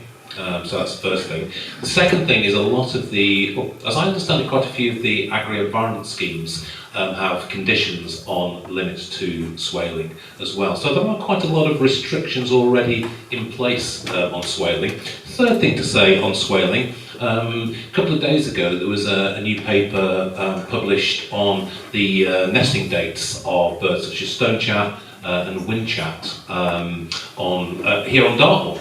And because of climate change, those dates are slipping forward, they're coming forward now.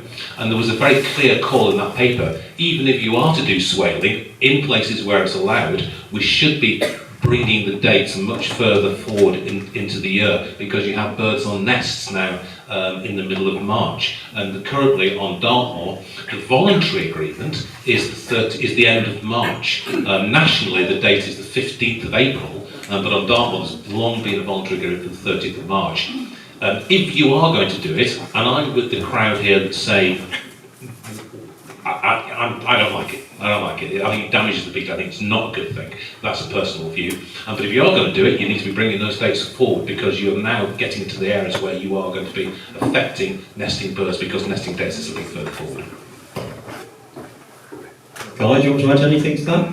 I think the answer is that we could have an end to swaling on Dartmoor and indeed on all peat, because at the moment, but at the moment the law around it is basically has more holes in it than Swiss cheese. It is a set of regulations called the grass and heather burning regulations that are full of holes that were put there by people like grouse moor lobbyists. You know, they put in there that you can't actually, you can continue to burn on peat that is shallower than 40 centimetres. Does DEFRA and National England have a map of peat that is deeper or shallower than 40 centimetres? No. Are we going to simply accept that everyone goes out with a tape measure or a stick that goes in the ground and measures that it's deeper than 40 centimetres? And radar now. Well, we may be able to make better maps, and that would be great, or a good way of enforcing it. But fundamentally, we know that burning on all kinds of peat and peaty soils of any depth is not going to be great. If we're going to fix blanket bogs, we can't fight fire with fire. We need to fight fire with water. We need to re-wet the blanket bogs, make them more resilient to the impact of climate change. So I think if we're going to do one thing on swaling on peat, we should be lobbying the government, and we should be lobbying prospective candidates for who may make up the next government for a full burning ban. I mean, there's a certain irony here, which is that the underlying legislation that underpins things like the grass burning regulations is a very, very old EU directive on environmental impact assessment from 1985. And would you believe that this still has not been adequately implemented in the UK? Even, in fact, of course, now, since Brexit, we're going backwards with these things, and the very poorly worded, full of holes regulations that were produced when we were still in the EU are now in danger of being entirely swept away by things like the real law, what's it?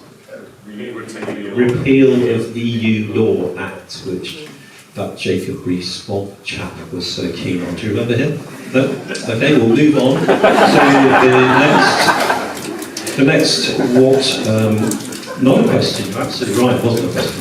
What is the one thing you would like to see done to restore nature on Dartmoor this year? So who else would like to, yes, who would like to suggest a one thing?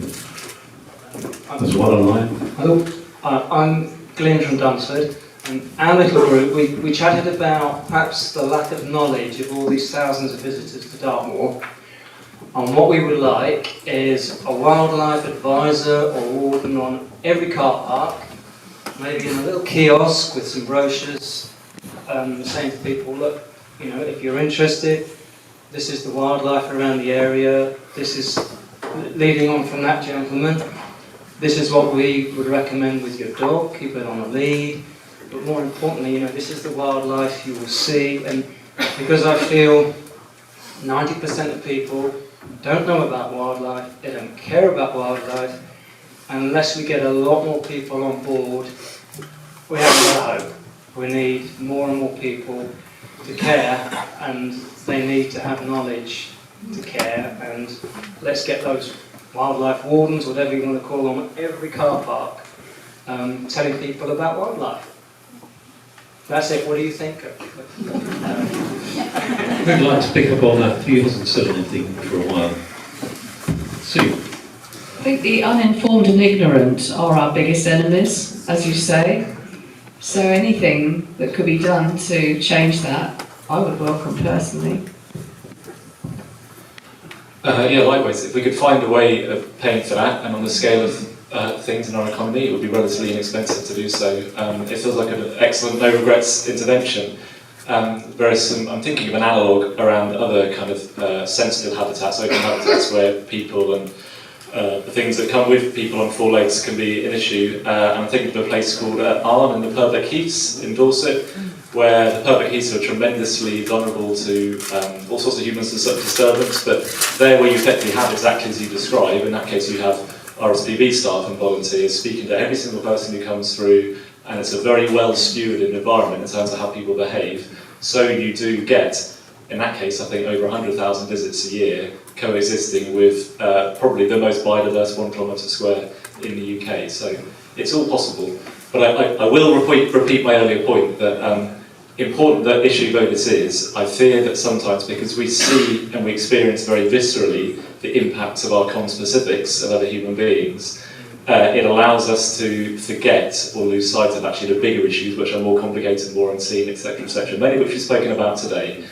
But yeah, let's not vilify human beings and our friends as the big issue here. It's an issue which is managing, it's not a big one.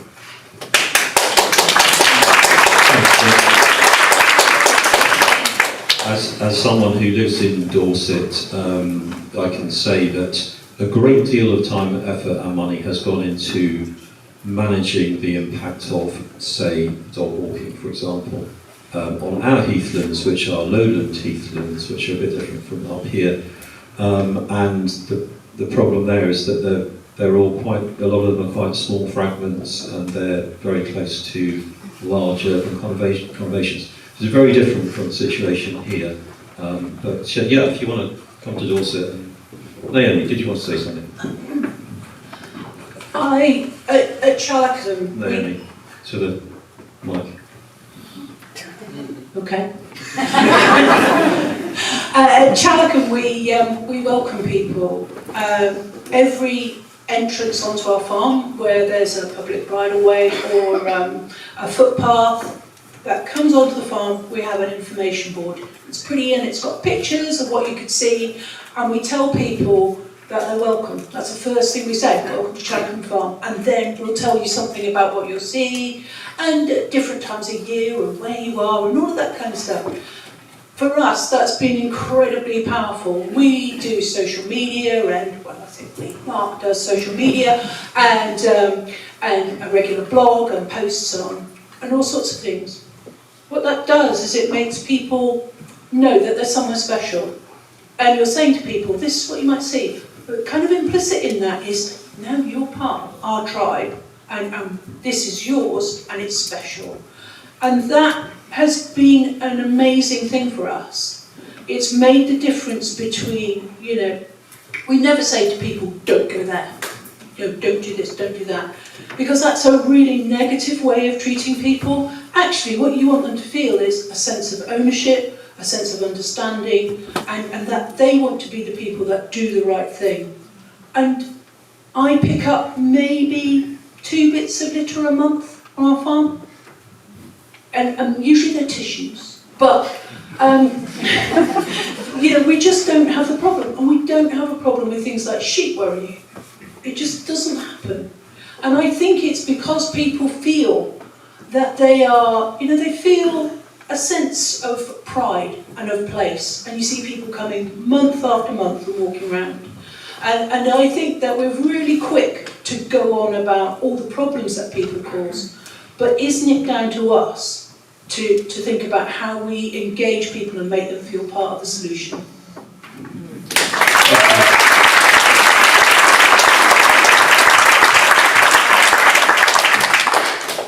Thanks, Naomi.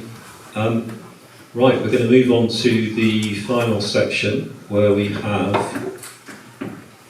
one key point from each of the speakers. And let's start with you, Sue. What's your takeaway from this afternoon? My takeaway is the answer is in people. Simple as that. It's only people that can deliver the changes that we need to see on Dartmoor. But of course behind that there's a whole shed load of other issues that we have to resolve. No, one key point. We go back a long way. He can say what he likes. Anyway, that's my one point. Thanks, Sue. Tony. I think we're all going to end up in agreement here. I would say the same, that the answer is here in this room. We, as people, have, with our passion for nature, have to be advocates for nature, to be the voice of nature. That's what we need to do. We need to work for nature, we need to stand up for nature, and we need to speak truth to power when it comes to nature. So that's my point, which is probably a number of points. Thanks, Tony. Thank you. Yes, again, I'm just going to sort of say yes, people, empowering people, and also that doing, the fact that you are all here today means that you're interested in doing, and I think we are doing work on Dartmoor and continue to do work on Dartmoor, so yeah, people and action. Thanks, Brian. I think I would say if we were to truly listen to one another and actually listen and understand what each other is saying, not hearing what we think people are going to say, not hearing what we want to say, not just perpetuating the reality and the positive reinforcements that exist. If we actually hear and listen, then we'll find that the solutions are within our grasp. So like others have said, I think the differences are much less and the areas of agreement are much higher, but we only get there if you actually take the time to listen and shut up for a bit.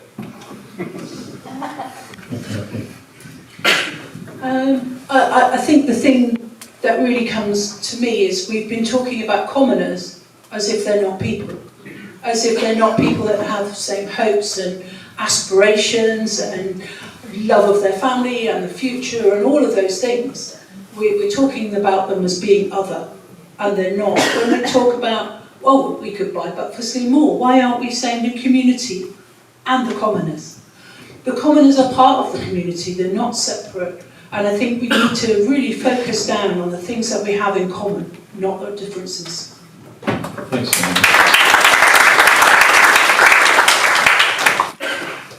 So my takeaway is that there are lots of the problems we talked about this afternoon that can be solved by the people in this room, by commoners, by landowners, by the agencies. But there's also problems that cannot be solved without new legislation, new funding, new regulations, new policies that have to come from the government. And my ask to everyone, my plea to everyone, would be that when this general election campaign finally gets going, that every time someone comes to your door, a candidate comes to your door and asks for your vote, that you talk about nature. Every time you go to a hustings, and I'm sure you will all be going to hustings during the election campaign, you get up and ask a question about nature. And when you come to get into the ballot box and you place your vote, you vote with nature in mind, and you make nature part of the political agenda in this next year.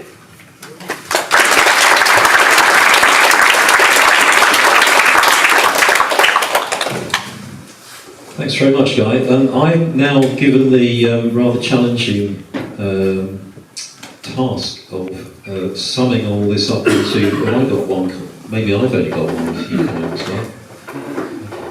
well. It comes back to people, it comes back to us and what we can do. We can all make a difference for nature on Dartmoor in many different ways, perhaps far more ways than you may realise. For example, the power of social media can be hugely damaging, but it can also be a huge force for good. So if you're all on social media, if you ever are, talking about Dartmoor, talking about the need to restore nature on Dartmoor, to work with the commoners, to support the commoners in what is going to be a painful transition for them, to support that transition, then I think that itself will make a difference, because collectively we're far more powerful than we are as individuals, which is a terrible cliche to end on, but there you go. Thank you.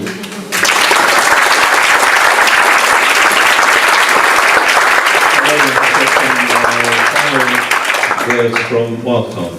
Yes, it's been amazing today to see so many people turn out for this on a very rainy Sunday, February afternoon, and hear the knowledge and the curiosity and the opportunities that come, and just hearing everybody talk as well in those breaks and the conversations that were going on is really what this afternoon was all about. That was what we wanted, to get people talking to each other. So yes, thank you everyone for coming along. We will be holding a perambulation on Saturday the 20th of April. So the perambulation is an ancient tradition that was parading around the edge of the common of the Forest of Dartmoor to mark its boundaries and celebrate common land.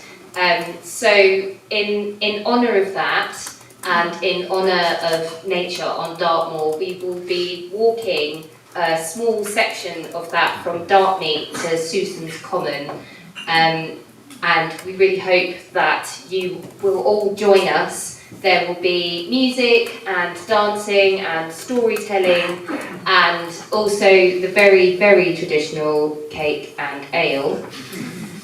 And with that in mind, again, if any of you are interested in joining Wildcard Dartmoor and helping to put this event on, please come and see myself or Joel, and we'd be happy to have as many of you that are interested as possible. But yes, thank you again, everyone.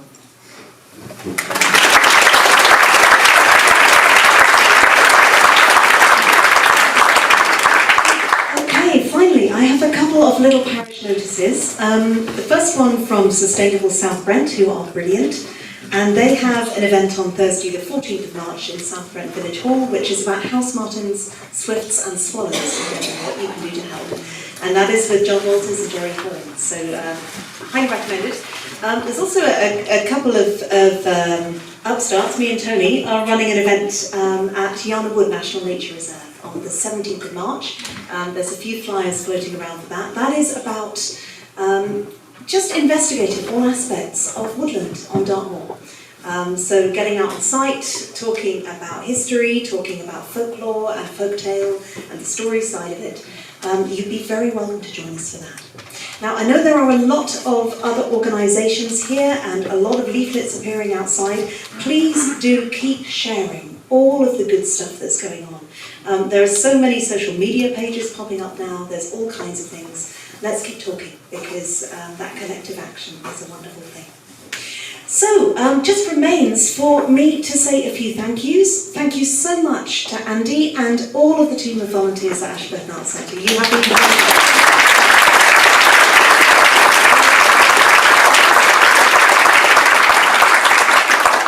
Thank you to Wildcard for having the gumption to put on this event and to start asking the questions and creating the space to talk about it. So, huge round of applause.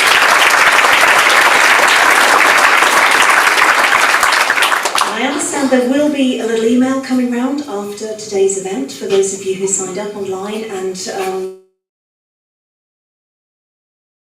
please do for more information if you can. I think the details will be on that as well. Thank you to everyone here for entering into the spirit of the debate so positively. There's so many views and perspectives in the room, so can you give yourselves a round of applause?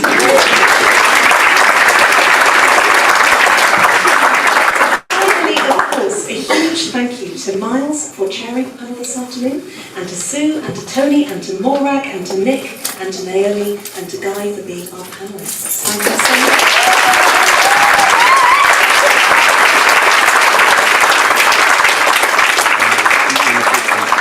So, at something or another, please do go and look tomorrow for the first signs of spring. They're popping up everywhere. Go say it. There's also still a lot of cake left at the front. Please don't help yourself.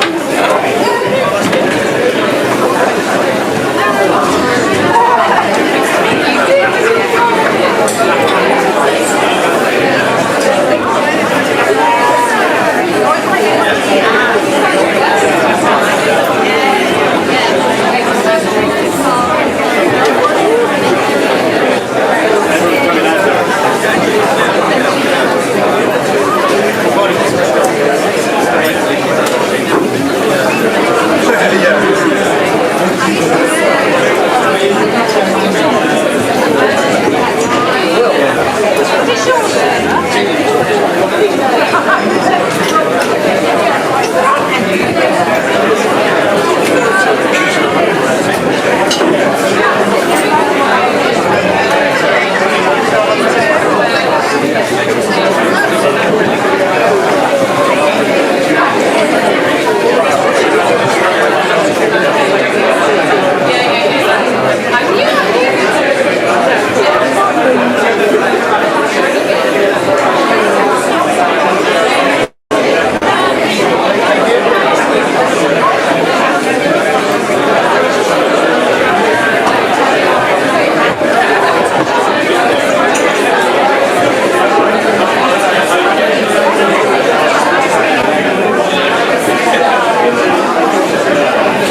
Thank you.